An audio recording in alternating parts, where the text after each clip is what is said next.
Have you ever noticed that when people start to yawn around you, you start to yawn too? It happens compulsively, without any conscious thought on your part, right? Most of the time you're not even tired.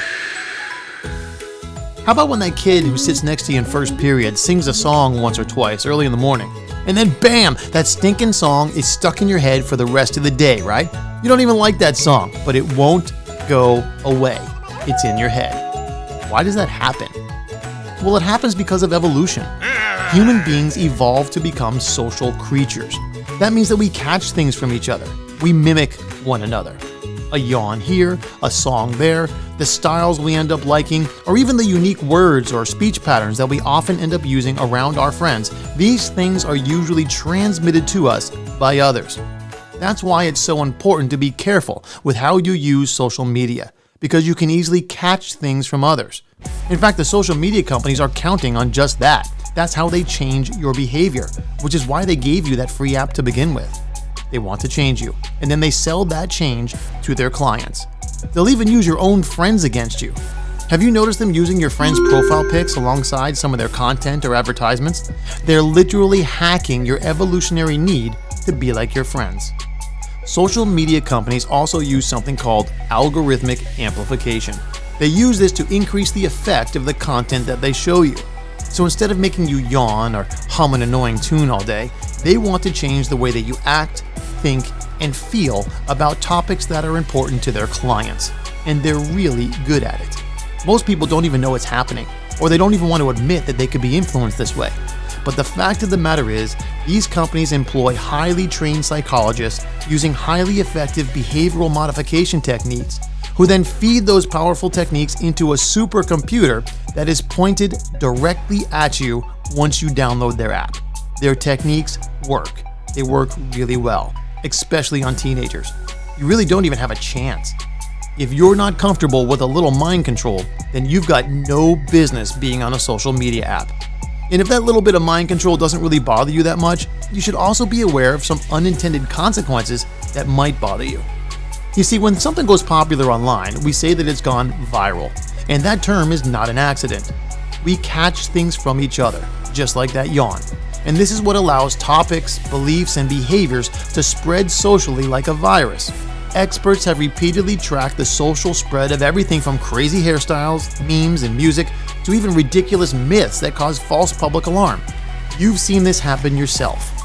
Regrettably, other bad things spread online too. And I don't mean just bad ideas like the destructive internet challenges. I'm talking about things like drug use, depression, self-harm, and suicide. Yes, these bad things can be socially contagious. Doctors are very familiar with this phenomenon, and they refer to this type of social transmission as sociogenic illness. One recent form of suspected sociogenic illness arose in 2021 with teenagers that had been using TikTok. Doctors across the world witnessed a sudden explosion in the number of teenagers that were developing nervous tics and involuntary verbal outbursts. These small seizures and symptoms resembled Tourette's syndrome, and for many teens, they were absolutely devastating. Researchers determined that the one clear link between the patients appeared to be them following certain content on TikTok. The kids had been enticed to view videos which contained teenagers who were suffering from Tourette's syndrome.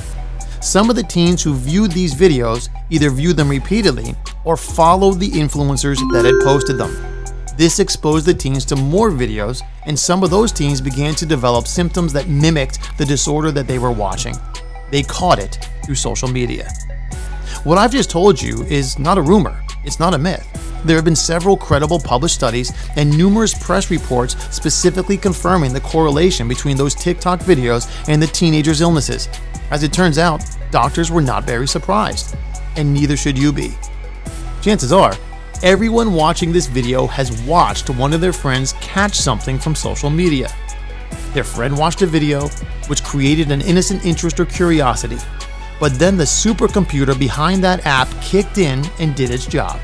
It picked up on that curiosity and used it to manipulate the attention of the user.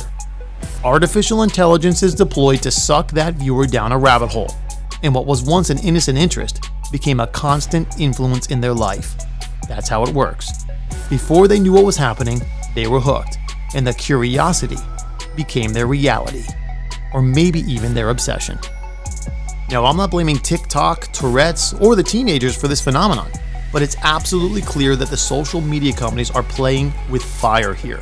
And if you're on one of their apps, you're playing with it too.